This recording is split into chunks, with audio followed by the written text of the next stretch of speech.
Hello friends, how are you? I hope you are well. आज का जो session रहेगा वो अपना रहेगा ट्रिग्नोमेट्री। और ट्रिग्नोमेट्री के अंदर अपन बिल्कुल जीरो लेवल से लेके एडवांस हाई लेवल तक अपन डिस्कस करने वाले हैं। और गारंटेड आज के सेशन के बाद में आपको कभी भी ट्रिग्नोमेट्री में प्रॉब्लम नहीं होने वाला। बट कंडीशन ये रहेगी कि आप इस क्लास को, पूरी क्लास को प्रॉपरली तरीके से विद कंसंट्रेशन से आप पढ़ेंगे। ऐसा नहीं है कि आप 20 मिनट्स क्लास ले रहे हो, उसके बाद कहीं जा रहे हो, फिर 20-25 मिनट क्लास लेके कहीं जा रहे हो। इसलिए पूरी क्लास को बिल्कुल ध्यान से आराम से पढ़ना और उसके बाद में आपको कहीं प्रॉब्लम नहीं आएगी। चलो बात करते हैं ट्रिग्नोमेट्री की। अब देखो, जब ट्रिग्नोमेट्री की बात आती है तो सबसे पहले बात की जाती है 6 ट्रिग्नोमेट्री फंक्शंस की। तो 6 ट्रिग्नोमेट्री फंक्शंस होते हैं: साइन, कोस, टेन, कोट, सेक और कोसेक। ये जो 6 ट्रिग्नोमेट्री फंक्शंस होते हैं, इनके आगे अगर मैं साइन थीटा लेता हूं, या मैं अल्फा लेता हूं, या मैं बीटा लेता हूं, ठीक है, यहाँ पे मैं कुछ भी काउंट कर सकता हूं। क्यों? क्योंकि जो थीटा होता है इसका मतलब यहाँ पे क्या रिप्रेजेंट होता है? एंगल होता है। अल्फा होता है तो इसका मतलब भी क्या होता है? एंगल होता है। और बीटा होता है, इसका मतलब भी क्या काउंट होता है? एंगल काउंट होता है। तो ऐसा नहीं है कि साइन थीटा ही होता है, साइन अल्फा भी हो सकता है, साइन बीटा भी हो सकता है। इसका रीजन क्या है कि यहाँ पे जो थीटा, अल्फा और जो बीटा आया है, इस यहाँ पे किसको काउंट करते हैं? इसका मतलब ये होता है कि यहाँ पे आप एंगल काउंट कर सकते हो। जैसे जैसे मैं बोलता हूँ कि साइन थीटा, और थीटा की मैं आपको वैल्यू देता हूँ कि 30 डिग्री आप यहाँ पे पुट करो, तो यहाँ पे साइन 30 डिग्री बना कि नहीं बना? ठीक है। तो थीटा, अल्फा, बीटा ये जो है, ये किसको रिप्रेजेंट करते हैं? एंगल को रिप्रेजेंट करते हैं। इसलिए ऐसा नहीं है कि आप साइन थीटा ले सकते हो, साइन अल्फा भी ले सकते हो, साइन बीटा भी ले सकते हो। क्लियर हुआ? अच्छा, अब जब बात चल रही है ट्रिग्नोमेट्री की, तो ट्रिग्नोमेट्री की जब बात हो और बात ना हो किसकी? राइट एंगल ट्राइंगल की, तो उसी तरीके से लगता है जैसे कि सब्जी में नमक कम होता है। क्लियर हुआ? ठीक है, थोड़ा सा अधूरी हो जाती है ट्रिग्नोमेट्री। देखो, राइट एंगल ट्राइंगल का मतलब यहाँ पे क्या हो गया? 90 डिग्री। इसको मैंने रिप्रेजेंट किया ए, बी और सी। ठीक है। अब आप लोग बोलोगे कि सर इसके अंदर 3 चीजें आती हैं: हाइपोटेनियस, परपेंडिकुलर और बेस। तो अपन इन चीजों को किस हिसाब से मेजरमेंट करेंगे, तो ये मैं आपको डिस्कस करता हूं। देखो, जो सबसे बड़ी जो साइड होती है उसको तो आप लोगे हाइपोटेनियस। इसमें लोगे आप हाइपोटेनियस। हाइपोटेनियस का मतलब आपका हिंदी में होता है कर्ण। कर्ण का मतलब आप इसको के से भी डिनोट कर सकते हो। क्लियर हुआ? इसके बाद में यहाँ पे आपको मैंने दिया कि ये थीटा एंगल है। कितना एंगल है? थीटा। तो जो छोटा एंगल होता है एक्यूट एंगल, एक्यूट एंगल क्या होता है भाई? 0 से 90 डिग्री के बीच में, बिटवीन 0 एंड 90 डिग्री। तो जो ये थीटा है, इसके जो सामने वाली साइड है, इसको आप परपेंडिकुलर पी पे काउंट करोगे। इसको हिंदी में बोलते हैं लंब, और इसको कुछ लोग एल से भी काउंट कर लेते हैं। क्लियर हुआ? और जो बच गई उस साइड को आप बेस के रूप में डिनोट कर लोगे। बेस का मतलब हो गया आपका आधार, और आधार को आप ए से भी काउंट कर सकते। इतना क्लियर हुआ क्या? ट्रिग्नोमेट्री की जब भी बात आती है तो ट्रिग्नोमेट्री में 6 ट्रिग्नोमेट्री फंक्शंस होते हैं। कौन कौन से? साइन, कोस, टेन, कोट, सेक और कोसेक। अब बात आती है कि साइन थीटा होता है। यस सर, पढ़ा हुआ है। साइन अल्फा होता है? होता है, यस। क्यों? क्योंकि ये जो थीटा, अल्फा, बीटा जो है, ये आपके एंगल को मेजरमेंट करते हैं, एंगल को बताते हैं। क्लियर हुआ यहां तक? अच्छा, इसके बाद में जब अपन ये पढ़ लेते हैं, इसके बाद में इसके अंदर राइट एंगल जो ट्राइंगल की बात आई, तो अपन ने देखा कि ये परपेंडिकुलर हुआ, ठीक है, और ये सबसे जो बड़ी वाली साइड हुई, ये क्या हुई? आपकी हाइपोटेनियस, जिसको आप कर्ण बोलोगे। इसके बाद में ये जो बची हुई साइड है, उसको आप क्या काउंट करोगे? बेस के अंदर काउंट करोगे। इसका मतलब क्या हो गया? आधार। अब अपन ने बहुत एक फेमस फॉर्मूला चलता है, कौन सा वाला? इसके अंदर पाइथागोरस थ्योरम। क्या होती है पाइथागोरस थ्योरम? हाइपोटेनियस का स्क्वायर इक्वल टू में बेस का स्क्वायर प्लस में परपेंडिकुलर का स्क्वायर। क्या यही होती है? Hypotenuse square equal to base square plus में परपेंडिकुलर का स्क्वायर।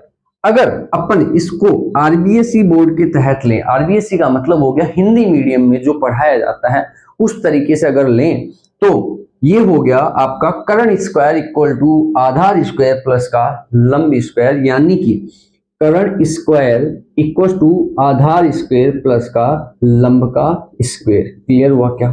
किसी को प्रॉब्लम? अच्छा, इस पाइथागोरस थ्योरम के और भी बड़े नाम होते हैं, ठीक है, जैसे किसी इंसान के घर में 2-3 नाम निकालते हैं उसको चिढ़ाने के लिए, इसी प्रकार से इसके भी हाइपोटेनियस ये जो पाइथागोरस थ्योरम है इसके भी 2-3 नाम है मार्केट में। पहला नाम तो आपको सबको पता है, पाइथागोरस थ्योरम होता है, ठीक है, पाइथागोरस प्रमेय। दूसरा जो नाम होता है इसका वो होता है बोधायन प्रमेय। कौन सी प्रमेय? बोधायन प्रमेय। इसके बाद में तीसरा जो नाम होता है इसका, इसको बोला जाता है समकोणिक प्रमेय। क्या बोला जाता है? समकोणिक प्रमेय। तो मार्केट में ये 3 नामों से प्रसिद्ध है, एक पाइथागोरस थ्योरम, दूसरा बोधायन प्रमेय, तीसरा समकोणिक प्रमेय। क्लियर हो? कहीं समकोणिक आ जाता है, समकोणिक इसलिए आ जाता है क्योंकि समकोणिक में जो समकोण छुपा हुआ है उसका मतलब होता है राइट एंगल, और राइट एंगल का मतलब होता है 90 डिग्री। देन ये क्या हुआ? एक राइट एंगल ट्राइंगल हुआ। क्लियर हुआ? इसके बाद में अपन जो मेन पार्ट है ट्रिग्नोमेट्री का वो देखते हैं। ट्रिग्नोमेट्री के अंदर एक बड़ा ही फेमस फॉर्मूला चलता है, लाल बटा कक्का। लाल बटा कक्का। बोलोगे सर ये क्या नया ही नाम आ गया? तो मैं आपको बता देता हूं कि ये जो है ये जड़ है इस ट्रिग्नोमेट्री की, ठीक है। और जड़ का मतलब ये हो गया कि आपको जो साइन, कोस, टेन, जो 6 ट्रिग्नोमेट्री फंक्शंस थे उनकी जो वैल्यूज फाइंड करनी है उसके अंदर ये आपकी सबसे बड़ी हेल्प करेगा, आपको रटने की जरूरत नहीं पड़ेगी। देखो मैंने आपको बताया था 6 ट्रिग्नोमेट्री फंक्शंस होते हैं, जैसे कि साइन, कोस, टेन, कोट, सेक, कोसेक, ये 6 होते हैं कि नहीं होते भाई साहब? ठीक है। तो अपने को जैसे कोई बोला जाए कि साइन जो थीटा है उसकी जो वैल्यू है वो कितनी होगी, जैसे कि ये एक आपके पास में राइट एंगल ट्राइंगल आ गया, ठीक है, ये मैंने डिनोट किया ई, बी और सी। सी को मैंने माना एंगल थीटा, क्या मान लिया मैंने यहाँ पे? थीटा मान लिया। तो थीटा के सामने वाली साइड क्या होगी? परपेंडिकुलर। ये क्या होगी? हाइपोटेनियस। ये क्या होगी? बेस। बेस का मतलब बी। अब इसको हिंदी में थोड़ा कन्वर्ट कर लेते हैं। ये हाइपोटेनियस का मतलब हो गया, इसको आप कर्ण, कर्ण मीन्स के नाम से भी जान सकते हो। ये बेस, बेस यानी आधार, आधार का मतलब ए के नाम से भी जान सकते हो। और परपेंडिकुलर पी, पी यानी लंब, लंब यानी एल के नाम से भी जान सकते हो। ये हिंदी हो गई। और ये जो फॉर्मूले जनरेट जो हुआ है, ये फॉर्मूला ये हिंदी से ही हुआ है, ठीक है। लाल बटा कक्का, इसका मतलब एल का मतलब हो गया लंब, आधार, लंब, कर्ण, कर्ण और आधार। अभी देखना अपन कैसे साइन थीटा और साथ ही बाकी के जो बच गए उन सभी की वैल्यू कैसे फाइंड कर सकते हैं। अगर आपको बोला जाए इस राइट एंगल ट्राइंगल के अंदर साइन थीटा जो है उसकी वैल्यू कितनी होगी, ठीक है, तो आप देखो यहां से चलो, लंब बटे कर्ण, लंब बटे कर्ण। लंब, लंब का मतलब क्या हो गया इंग्लिश के अंदर? परपेंडिकुलर। और कर्ण का मतलब हो गया हाइपोटेनियस। तो साइन थीटा की वैल्यू कितनी आ गई? पी अपॉन में एच, यानी कि परपेंडिकुलर अपॉन में हाइपोटेनियस मींस लंब बटे कर्ण। ये तो हो गई किसकी वैल्यू? साइन की वैल्यू, ठीक है। इसके बाद में साइन थीटा के बाद में आ गया अपना कोस थीटा। कोस थीटा की वैल्यू क्या हुई? कोस थीटा की अगर वैल्यू फाइंड करनी है तो वो आ गई ए अपॉन में के। ए का मतलब आधार और के का मतलब कर्ण। ए का मतलब आधार और के का मतलब कर्ण। ए बेस, बी, के हाइपोटेनियस, एच। क्लियर हुआ? इसके बाद में इसी प्रकार से कोस के बाद में क्या आ जाता है? टेन। तो ये किसकी वैल्यू है? टेन थीटा की वैल्यू है। तो टेन थीटा इक्वल टू में मैं क्या लूंगा कि लंब बटे में आधार, और लंब का मतलब परपेंडिकुलर और आधार का मतलब हो गया बेस बी। क्लियर हुआ? तो आप लोगों को क्या इसी टाइप से 6 ट्रिग्नोमेट्री फंक्शंस जो है वो 6 जो फलन है उनकी वैल्यू क्या फाइंड कर सकते हो। अच्छा, फाइंड कैसे करनी है, साइन थीटा की लंब बटे करण, कोस थीटा आधार बटे करण, टेन थीटा लंब बटे आधार।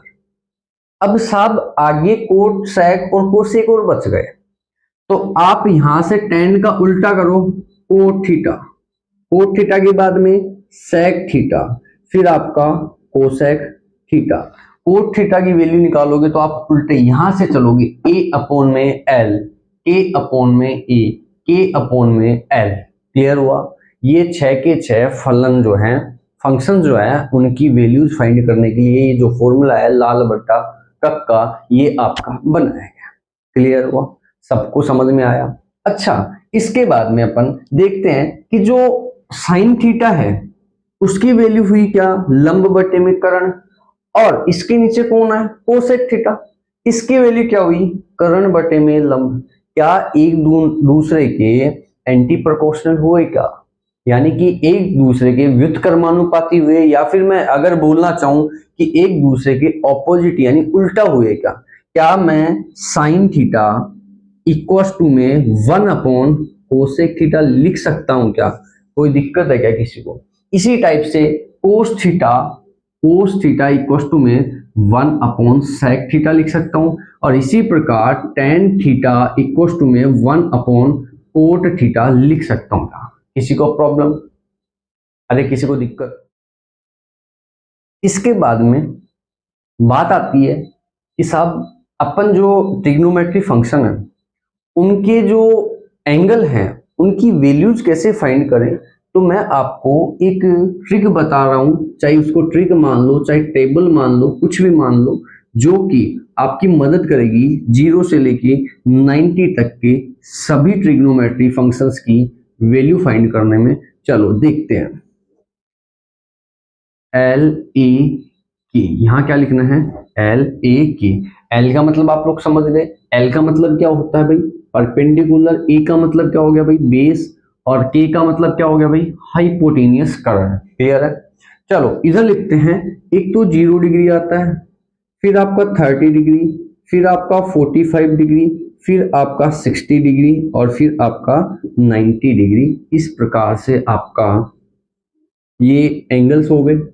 चलो इसकी ट्रिक लिखते हैं। अगर ये आपकी टेबल याद हो गई तो 0 से 90 डिग्री के सभी 6 के 6 ट्रिग्नोमेट्री फंक्शंस की वैल्यू आपको याद हो जाएगी डिक्टो, बिल्कुल किसी चीज की प्रॉब्लम नहीं होगी। चलो यहां लिखना है आपको 0 1 1, इसके बाद में इधर लिखना है 1 1 रूट 3 1, यहां लिखना है रूट 3 1 1 0, यहां लिखना है 2 रूट 2 2 1। क्लियर हुआ, अरे सभी क्लियर हुआ। अच्छा, इस टेबल से अब आपको बताता हूं मैं कि कैसे सभी के सभी ट्रिग्नोमेट्री फंक्शंस की वैल्यू फाइंड कर सकते हैं। जैसे सबसे पहले बात आती है साइन थीटा, किसकी बात आती है, साइन 30 डिग्री की बात करते हैं। जैसे मान लो अपने को वैल्यू चाहिए किसकी, साइन 30 डिग्री। मैंने एक फॉर्मूला बताया था लाल बटे में कक्का, क्या बताया था, लाल बटे में कक्का बताया था। यहां से साइन की वैल्यू क्या होती है, एल बटे में के, क्या होती है, एल बटे में के होती है। अरे भाई यही होती है, लंब बटे में करण होता है। आप 30 डिग्री की लाइन में जाओ, ये रहा 30 डिग्री, और एल के नीचे कितना है 1, और एल अपॉन में के नीचे कितना है 2। 30 वाली लाइन में देखना है, एल के नीचे कितना है 1 और के नीचे कितना है 2, यानी कि क्या मैं यहाँ पे 1 अपॉन 2 लिख सकता हूँ क्या।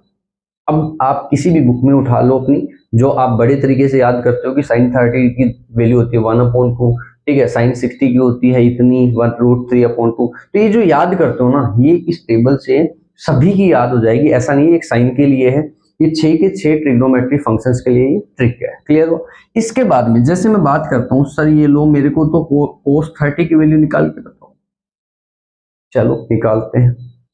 कोस की वैल्यू इस फॉर्मूले से क्या होती है, ए अपॉन के, साइन के बाद कोस यानी ए अपॉन के, ये लो ए अपॉन के आधार बटा करण। आओ 30 डिग्री की लाइन में, ए की जगह कितना है रूट 3, ए की जगह कितना है 2, तो क्या रूट 3 अपॉन 2 हो गई क्या, अरे कोई दिक्कत है, कोई प्रॉब्लम नहीं है। चलो सर मेरे को तो आप 30-30 में घुमा रहे हो, आप 1060 की वैल्यू बताओ मुझे। किसकी वैल्यू बताओ आप? 1060। सबसे पहले इस फॉर्मूले से 10 की वैल्यू बताओ। एल अपॉन में के होती है क्या? क्या एल अपॉन के होती है क्या? लंब अपॉन में आधार होती है क्या? लंब अपॉन में आधार होती है। 60 डिग्री की निकालनी है तो 60 डिग्री पे आओ, इस लाइन में आओ। एल अपॉन में के, ये देखो एल अपॉन के, एल अपॉन के यानी कि √3/1। क्या √3 अपॉन 1 हुई क्या वैल्यू? इसका मतलब क्या 1060 की वैल्यू √3 होगी क्या? तो आप ट्रिग्नोमेट्री फंक्शंस जो हैं उनकी इस टेबल से आप 6 की 6 वैल्यूज फाइंड कर सकते हैं। क्लियर हुआ सभी को? अरे क्लियर हुआ? ये मैं मानता हूँ ये इजी है, आपको डायरेक्ट याद करने से बेटर है आपका ये याद कर लो। ठीक है, मेरा मानना यही है, पढ़ाई कर लो, फायदे में रहोगे। आज आप पढ़ाई कर लोगे तो आने वाले टाइम में आपका जीवन जो बेहतर बन जाएगा।